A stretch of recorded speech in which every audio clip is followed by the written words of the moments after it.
বন্ধুরা, এখন আপনাদেরকে দেখাবো বারাসাতের ফেমাস দই বড়া। এই যে দই বড়াটা দেখছেন, এই দই বড়া সম্পূর্ণ পিওর ডালের তৈরি দই বড়া।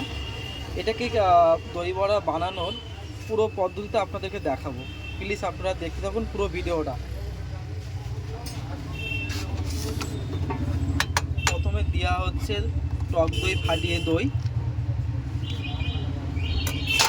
তারপর পরিমাণ মতো লবণ, তারপরে আপনার ধনেপাতা এবং তেঁতুল দিয়ে টক, তারপর দেওয়া হচ্ছে চাটনি, আমসত্ব তেঁতুলের চাটনি, তারপর হালকা জিরের গুঁড়ো, একটু মিক্স মশলা, হালকা কাশ্মীরি লঙ্কা, একটু ধনেপাতা।